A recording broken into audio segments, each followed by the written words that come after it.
Matt Bernie, you're taking a look at an all-stakes pick four sequence at Evangeline Downs Saturday evening, races 4 through 7. They're all Louisiana-bred stakes races. You can play this pick four sequence, $50,000 guaranteed pool, as well as all the other races at Evangeline over on bets.drf.com. I'm going to do a quick rip through this sequence. Again, races 4 through 7. Scheduled post time for the fourth race, the kickoff leg of the pick four sequence, 7:16 Central. I'll go through this. I'm going to give you some horses that maybe you want to consider how I look at this. But it's still a situation where I'm not going to give you a ticket. I would strongly urge you to use DRF Ticketmaker. That's the way you can go through, emphasize your opinions accordingly, and really smash this thing home. Let's kick things off with the fourth race. It's the Louisiana Legends Soiree, a mile on the main track.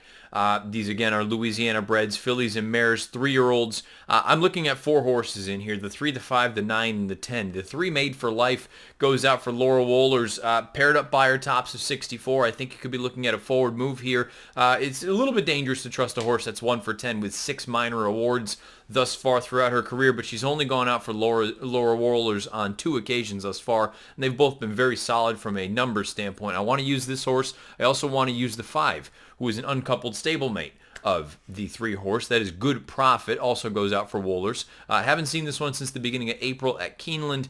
This one has numbers, though, going back to other races earlier in the year at Delta Downs, at the fairgrounds, that are definitely fast enough to win in a spot like this. 2 for 11 lifetime. Definitely want to have some of that filly. And then the 9 and the 10. They may not be...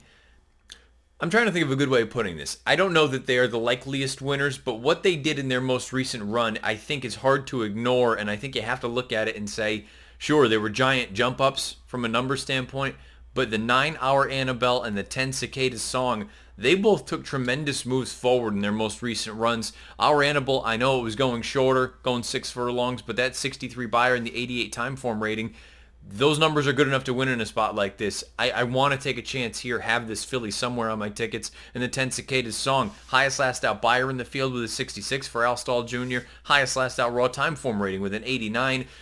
I don't think the distance is going to be a problem for her. I think she faced a decent enough field most recently in that Crescent City, relatively speaking, comparative to this field here. The outside draw, certainly no bargain, but from a number standpoint, I think you have to use Cicada Song, and you have to hope that that most recent run is representative of what she could be going forward. I also should throw the caveat out here. I'm going to throw out a number of horses in some of these races, acknowledging that I'm keying in on one horse in particular in the third leg of this sequence, so do with that what you will. Move on to the second leg, race number 5, again down at Evangeline, 7/8 of a mile on the main track. This is a $50,000 stakes race. I'm going to go 5 deep in here. The 1, the 2, the 4, the 6, and the 7. The 1 Arctic Peace is a horse that, sure, the most recent run from a number standpoint, it might be a hair light, but I like that it was a return winning effort. I know it was beaten 10 claimers, but I think she can take a step forward here, second off the bench, and she has some races earlier in her career. You're looking at low 70s, mid 90 Timeform US ratings. I think those are the situations where she could potentially get back to a number like that on both scales and be a contender in here. The 2 horse, Yana She Goes. The most recent run, again, a little bit on the light side, but that was first start off of a little bit of a layoff. Second start off the bench, I expected her to take a step forward. She did so going back to the last time she came off of a layoff. Second start off the bench, granted against non-winners, the 3 Lifetime Company at Delta Downs. She was a winner that day. I expect her to move forward here in this spot.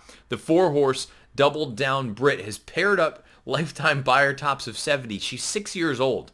Usually I like this move with more lightly raced horses, but I don't see why it couldn't still apply to a 6-year-old mare at this point. I think there's a scenario where she does take a step forward here. Look, she's won by more than 4 lengths in each of the past 2 starts, and then she's won 3 consecutive races as a whole. She's in great form right now. I think it would be a little bit crazy to leave her off any kind of tickets. The 6 Hour Millie is another horse making second start off the bench. The distance for this one could be a little bit of a bugaboo. You'll note that go all the way back to August of last year at Evangeline. At 6.5 furlongs, she was out there. She had a clear lead, and she got run down late in the stretch. And she's basically been campaigned between 5 and 6 furlongs throughout the majority of her career. She's a win machine for Ron Fauché. There's a part of me, though, that's a little bit concerned about the distance. Nonetheless, from a speed figure standpoint, I think she's one that you have to use or have to consider using in here. And then we get to the last filly I was going to take a look at, the 7 horse in here. I think the 7 is a little bit intriguing. Galaxy 36 goes out for Fauché. First off the claim. Claimed from Carl Broberg. Never an easy barn to take a horse off of and get them to move up. But the distance I don't think is going to be as big an issue. Granted, she got run down in that most recent run at Delta going 7/8. Apples to oranges, though. 7/8 here with the one-turn configuration at Evangeline as opposed to 7/8, 2 turns at Delta Downs. I don't want to hold that race against her. She's one I'll have a little bit of, probably not an A, but I could definitely use her as a B in this type of sequence. Let's move on to the third leg, and this is the leg of this pick 4 sequence that I would be taking a stand with. I can understand folks that look at the Louisiana Legends Cheval and say, or Cheval, I apologize if I'm mispronouncing that.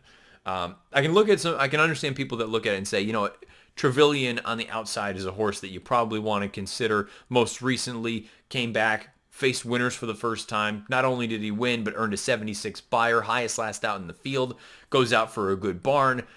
I understand all that. There's a horse in here, though, that I've been a little bit of a pet of mine, and I think he has some real ability. That's the number 5, Shang. Goes out for Steve Asmussen. The Oaklawn Invitational, for one reason or another, it didn't work out. The trip wasn't ideal. He was in a little bit tight between horses at one point, but maybe it was a little bit too tough. The Lexington, I suppose you could say potentially the same thing. Go to the runs 3 and 4 starts back. I thought both of those were bang-up efforts. And keep in mind, they were against Louisiana breds. So now he's going to get that class relief going from the open company, now facing Louisiana breds again. I like that he's versatile. He can be a little bit closer to the pace. If it doesn't materialize, he can sit off of it if they do go and still be able to go and run them down. This distance back to a flat mile, I think, should be beneficial for him. Again, I can understand folks that want to use the 8 horse. For me, if I'm playing this, I'm going to be taking a stand with the number 5, Shang, in the 6th race. And hopefully we're alive and we get to the payoff leg of this $50,000 guaranteed pick 4 sequence at Evangeline on Saturday afternoon, Saturday evening. And that gets us to the turf distaff here, a mile on the grass. 3 horses that I was looking at, the 3, the 5, and the 7.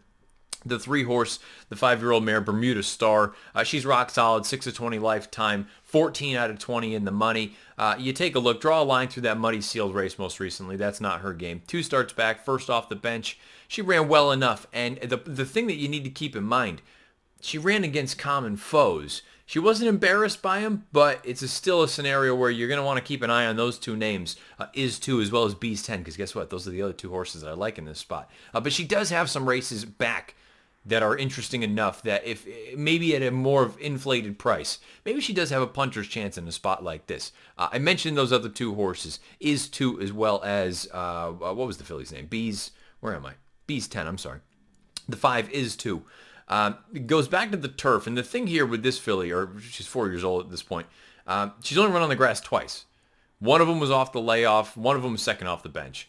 But both of them were smashing victories. One of them was sitting just off of a target. That run came at the fairgrounds at 7.5 furlongs, and then she came back off the bench back at the end of February and won at a flat mile at the fairgrounds.